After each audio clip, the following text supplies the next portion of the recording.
অরুণাভ রয়, ডাকনাম অরু। শিলিগুড়ি থেকে কলকাতাতে আসা চাকরির ইন্টারভিউয়ের জন্য। বাবা রিটায়ার্ড আর্মি অফিসার। কলকাতাতে এক দিদির বাড়িতে ওঠে। দিদি মানে নীলাঞ্জনা, ডাকনাম নীলা।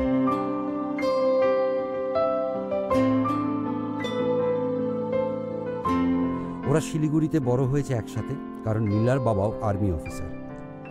বছর তিনেক নীলা ডিভোর্স হয়ে যায়। যাদবপুর ইউনিভার্সিটিতে অধ্যাপক, একাই থাকে একটা ফ্ল্যাটে।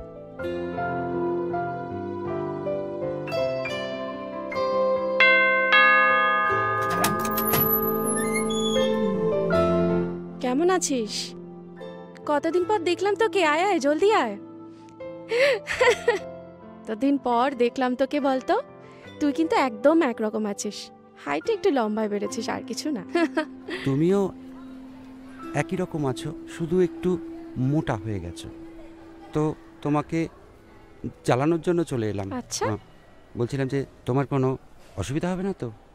আচ্ছা, যদি অসুবিধা হয় তাহলে তুই কি করবি? দিদির বাড়ি ছেড়ে হোটেলে কি উঠবি? কানটা না একেবারে মুলে দেব, মনে আছে তো আগের কথা? দোষ, যা যা, তুই তোর রুমে যা, আমি দাঁড়িয়ে আছি, যা।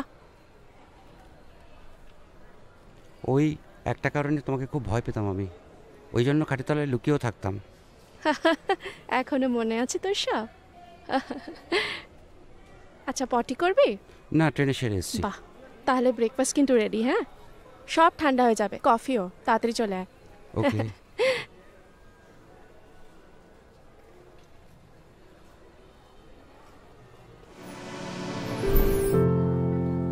বাহ, কন্টিনেন্টাল একদম জমে গেছে পুরো। খাও।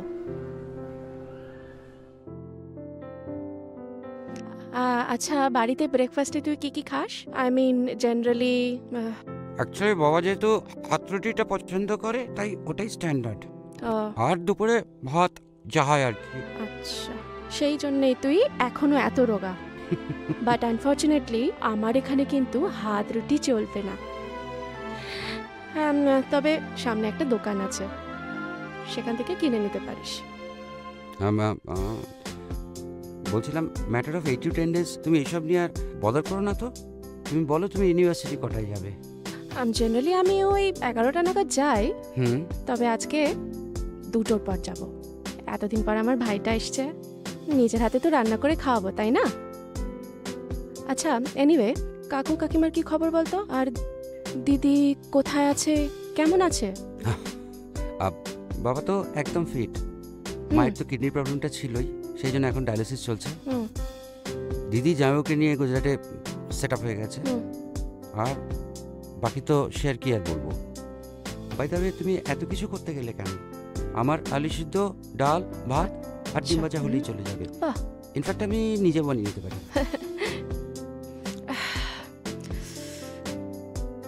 যাক, তাহলে কয়েকদিনের জন্য ফ্রিতে রান্নার মেশো পাওয়া গেল। স্যালারিটা ঠিকঠাক দিও। হ্যাঁ।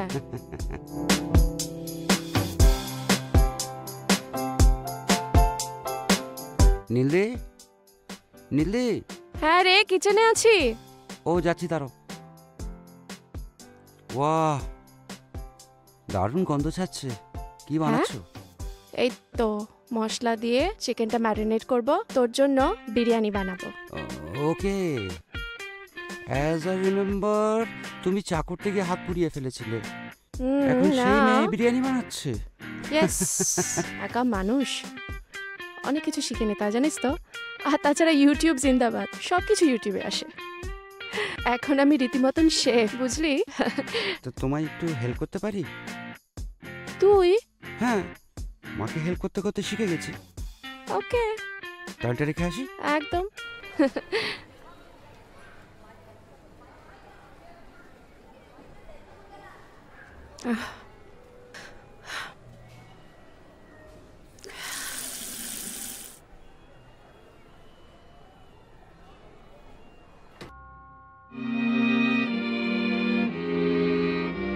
এই নে আলু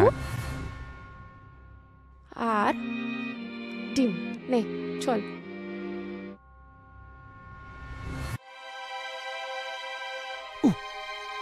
দেখি দেখি না, দেখি ঠিক দেখি আছে। দেখি না না না এ ঠিক বাবা আছে, ঠিক লাল আছে। হয়ে গেছে তো কি আরে হয়েছে ঠিক আছে। দাঁড়া দাঁড়া দাঁড়া আরে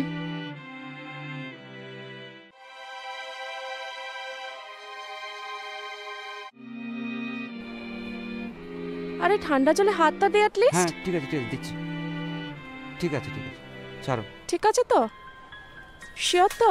হ্যাঁ দিদি, তোমার একটা প্রশ্ন করব। হুম, তোমাদের ডিভোর্সটা হলো কেন?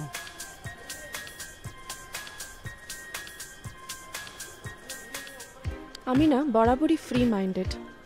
কেউ আমাকে সাপ্রেস করুক বা আমার ব্যাপারে নাক গলাক, এটা আমার একেবারেই পছন্দ না।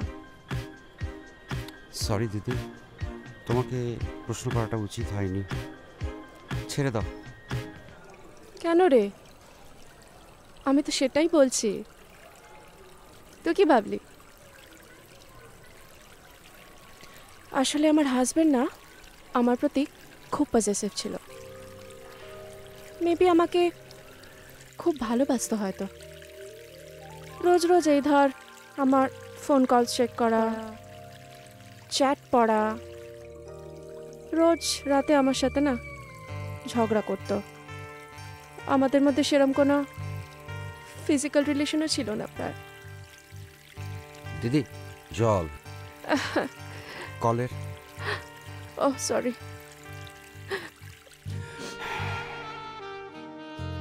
থ্যাংক ইউ রে। আলু ছেলা হয়ে গেছে, একটু পরে এসে ডিম চলে দিচ্ছি। থ্যাংক ইউ রে।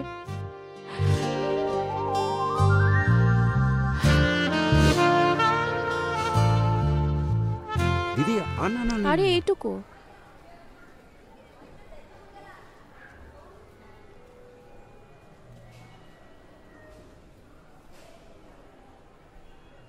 নে শুরু কর শুরু কর।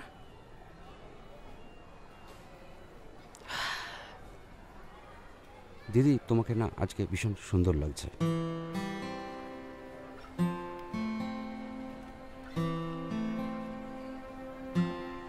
কেমন হচ্ছে কে জানে।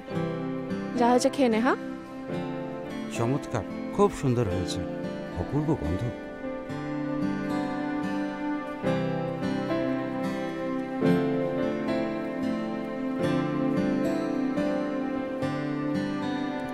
জবাব নেই, খুব ভালো।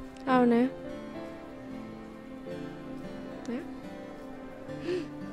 আমাকে উঠতে হবে, আই হ্যাভ টু গো। তুই কিন্তু পুরোটা খেয়ে নিবি, হ্যাঁ প্লিজ। হ্যাঁ আমি উঠছি। ঠিক আছে, তুমি বেরিয়ে পড়ো, আমি সব গুছিয়ে রেখে দেবো, আমার হ্যাবিট আছে। হ্যাঁ হ্যাঁ।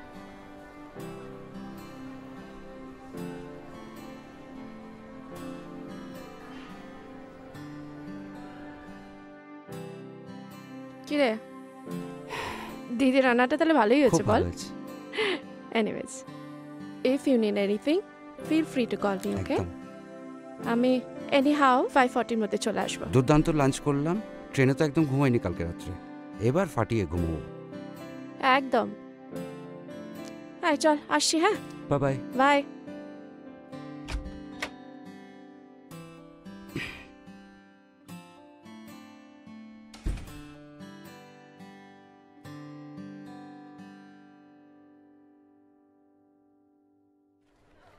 বেশ গোছানো, সুন্দর, ছিমছাম।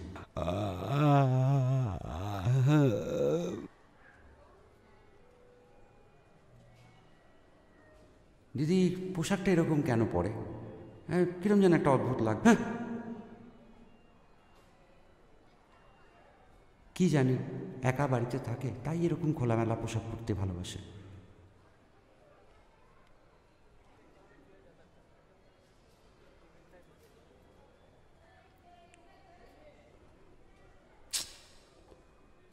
কিন্তু ইউনিভার্সিটিতে গেল খুব সুন্দর ভদ্র পোশাক পরে।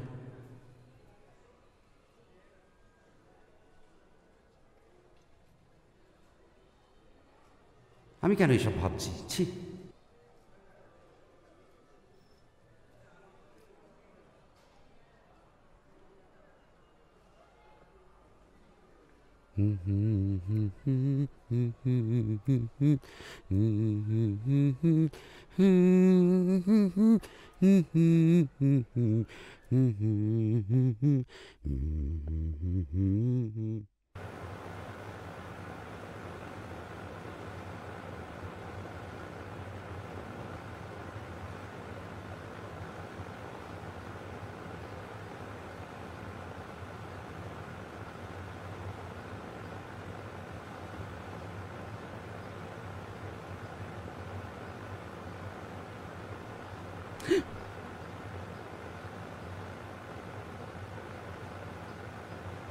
তুমি কখন এলে? Half an hour back. স্বপ্ন দেখছিলি না? না না, সেরকম কিছু না। বিকেলে চা খাওয়ার অভ্যেস আছে? হ্যাঁ, হলে তো বন্ধ হয় না। আমি বানিয়ে আনছি। আচ্ছা। ও, তুমি রেডি করে নিয়ে এসছো? একদম। Thank you, great. নে তুই ভালো করে বস। কাম। একটা কথা জিজ্ঞেস করবো? হ্যাঁ বলো।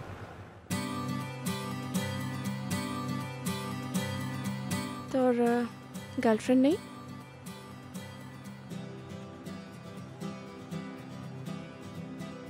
কলেজে একটা মেয়েকে ভালো লেগেছিল, কিন্তু কোনোদিনই আই লাভ ইউ বলতে পারিনি। তারপর পড়াশোনার চাপ, মায়ের চিকিৎসা, তারপর আর প্রেম টেম হয়ে ওঠেনি।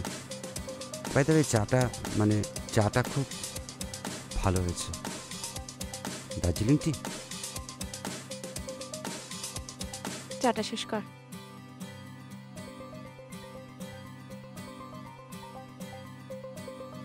দে কাপটা। হ্যাঁ,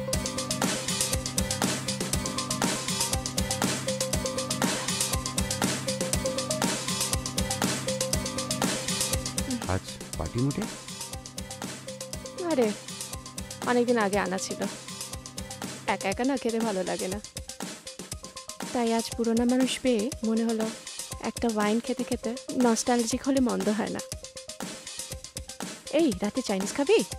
তুমি আবার এখন রান্না করতে বসবে নাকি? তোর আবার চরে টরে তো? ঠিক সেরকম নয়, তবে বাবার সঙ্গে একবার আর্মি রাম খেয়েছিলাম, হুম। কিন্তু সকালে উঠে খুব কষ্ট হয়, তাই খুব একটা ভালো লাগে না। তবে ওয়াইন খেলে শুনেছি যে অতটা নেশা হুম। হয় না, একদম হালকা। হালকাই। আর চাইনিজটা বানাচ্ছি না, অর্ডার করবো হোম ডেলিভারি। নে। চিয়ার্স। Cheers.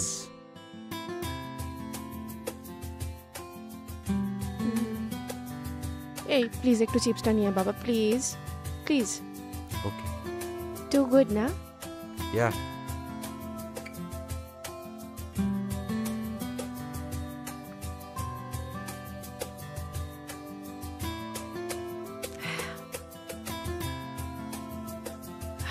এনে।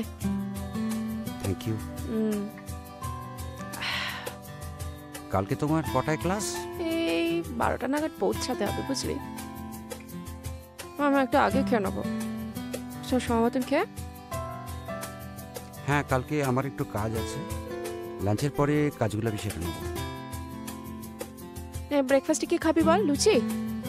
না, আজকের মতো কন্টিনেন্টাল হলেই চলবে।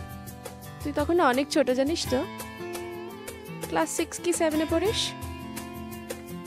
তোর মনে আছে কি না তাও জানি না, তোর দিদি আর আমি আমার বাবা স্কচের বোতল থেকে স্কচ নিয়ে 2 গ্লাসে ঢেলে সেটা খেয়ে এবারে জল ভরে রেখেছিলাম, মনে আছে? হ্যাঁ হ্যাঁ হ্যাঁ হ্যাঁ হ্যাঁ, মনে পড়েছে। আমি তখন ক্লাস 8-এ পড়ি। তোমাদের বাড়িতে গেস্ট এসেছিল, কাকু বুঝতে পেরেছে, যখন সার্ভ করতে যায় তখন বুঝতে পেরেছে জল মেশানো আছে, তারপর Exactly. সে কি হুলস্থুল কাণ্ড, চিন্তা করা যায় না। আমার এখনো মনে আছে বাবা, হুলস্থুল আর বলতে। বাবা দিদিকে যা ঝাড় দিয়েছিল। সবার সবার সবার ঝাড় পড়েছিল বাপ তুই। হুম হুম হুম। সত্যি। একটা কথা বলবো?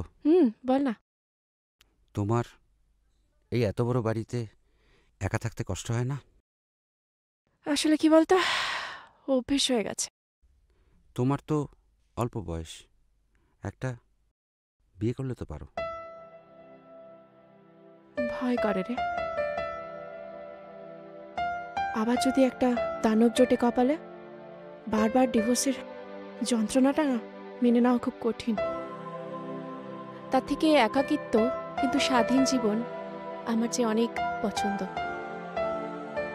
কিন্তু আমার তো ভাবতে অবাক লাগছে, তোর মতন একটা মিষ্টি ছেলের কোনো গার্লফ্রেন্ড নেই।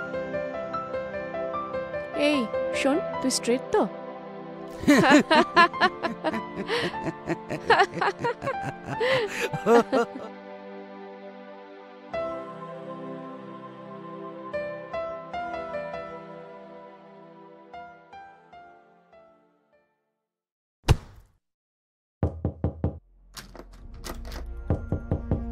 দিদি কি হয়েছে দিদি?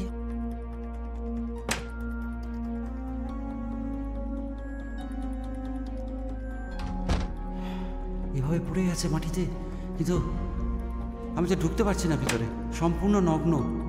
কিন্তু এভাবে পড়ে থাকলেও তো চলবে না, আমাকে ঢুকতেই হবে।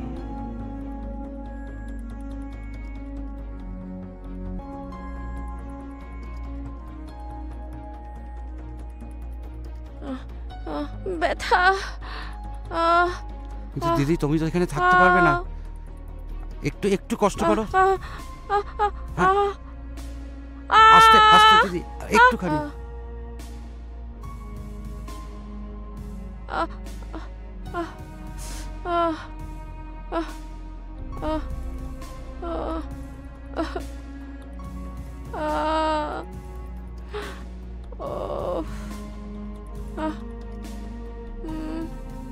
তুমি একটু দাঁড়াও, তোমার জন্য একটা ব্যথা ট্যাবলেট আর ভলিনিটা নিয়ে আসছি।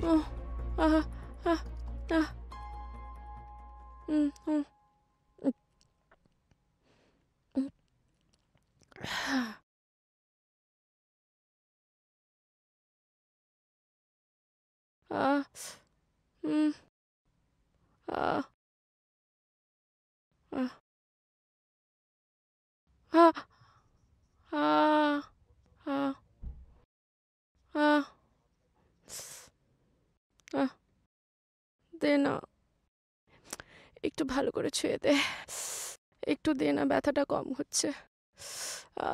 লজ্জা পাস না, দে দে, আমি বলছি তো, একটু আরাম লাগছে, দে। এ কি দিদি, আমার হাত নিয়ে কি করছে? হ্যাঁ, এটা ঠিক হচ্ছে না।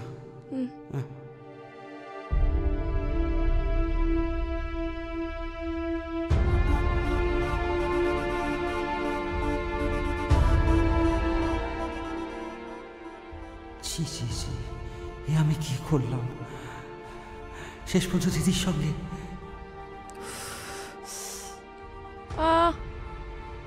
উফ,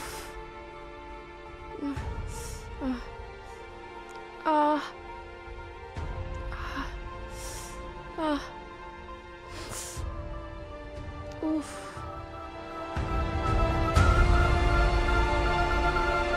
ওকে তবে চলে গেল? আমি একই ভুল করলাম, ছোটবেলা থেকে তো নিজের ভাইয়ের মতন একটা চিঠি।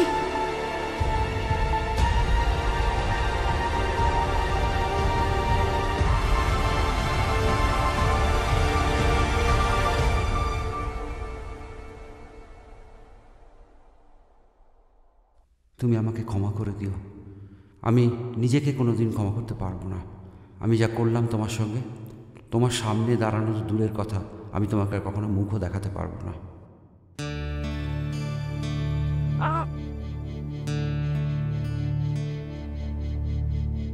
The subscriber is currently switched off.